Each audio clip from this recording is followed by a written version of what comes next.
Jeg tænker on nu. Gå ikke i fortidens spor. Radioen, den virker i hvert fald. Der er mange gode ting ved sådan en Hyundai i30. Den tid, jeg har kørt i den, må jeg sige, er overordnet set meget imponeret. Indvendigt i kabinen, der virker bilen super gennemført. Man har tænkt på alt muligt. Alt er puttet på plads, og tingene sidder de rigtige steder.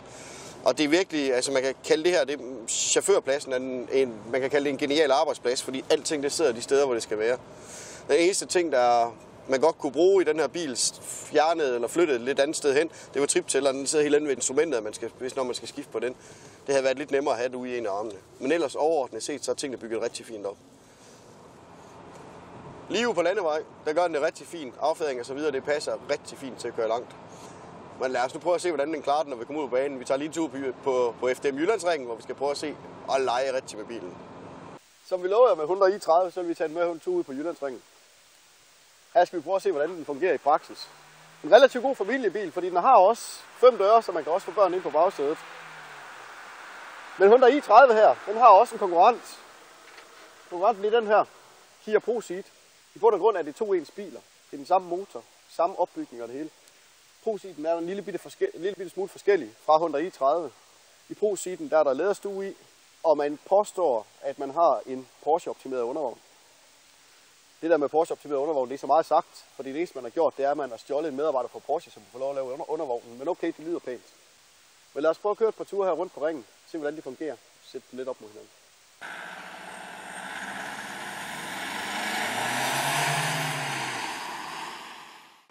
Udfordreren Kia ProSeed skiller sig allerede markant ud ved det sportsligt prægede design. Men modsat Hyundai'en virker der ikke til at være tænkt meget over det praktiske.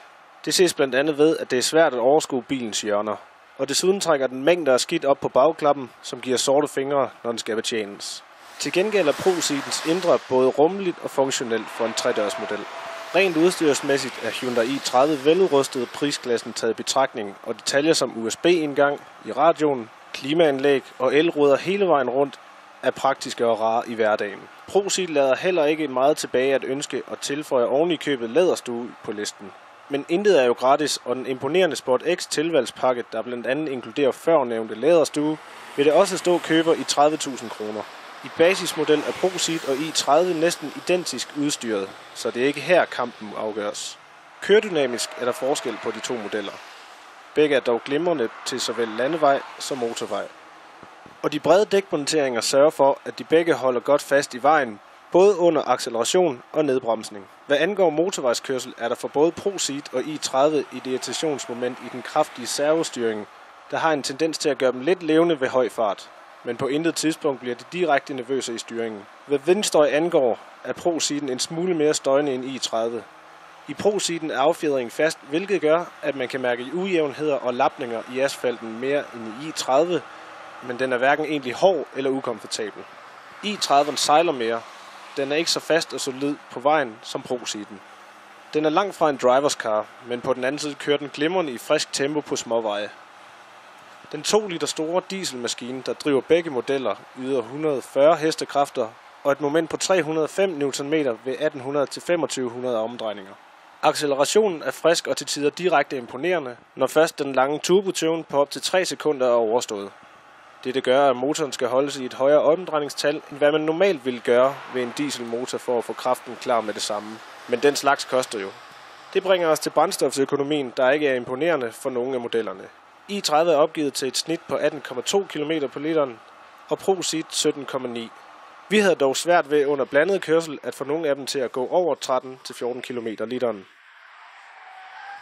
Det var så Jyllandsringen med 2 styks af de her 140 hestes dieselmaskiner. 2 styks fra Korea, Kia og Hyundai, i30 og ProSeed.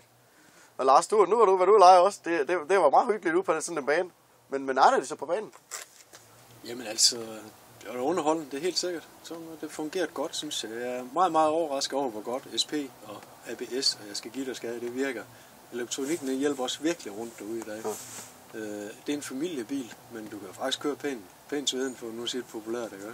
Det kører da rask nok i hvert fald. Ja, det må jeg sige. Altså jeg vil sige, nu har jeg jo så kørt lidt i dem begge to, det har du også. Skal jeg komme med en kort konklusion? Jeg vil sige, den her det er familiebilen. Den har også 5 døre. Men ESP'en den hjælper meget tidligere på den her. Så det kører rigtig sportsligt, det er svært i den. Ja. Pro-siden den er mere stram og stiv, og der slår ESP'en senere til, så der kan man få lov at give noget gas. Er det ikke også? Hvad siger du? Altså, Pro-siden den er måske lidt GTI-agtig. Det er det ikke, men den er betydeligt mere sportslig end Hyundai'en er der. Ja. Ude på landevejen, der er den nok lidt mere venlig. Altså det, der er fordel inde på racerbanen, det koster lidt ude på landevejen. Så er det der i komfort. Ja. Altså det er helt tydeligt, det er også min konklusion, at den her, det er ude på landevejen, der er den et S. Altså der kører den virkelig godt. Det er en fantastisk bil ude på landevejen. Der er den anden sådan lige til den hårde kant, og hvis man skal ind og køre på brostenen inde i byen, så ved man godt, hvor mange der er, når man har kørt hen over dem, ikke også? Det mærker du, og der har du en familiebil med 4 døre, og der har du 2, ikke også? Så det gør også en forskel. Så umiddelbart, så er det der til de unge, og det her, det er til dem, der har børn. Er det ikke rigtigt? Så må det være. Ja, så må det være.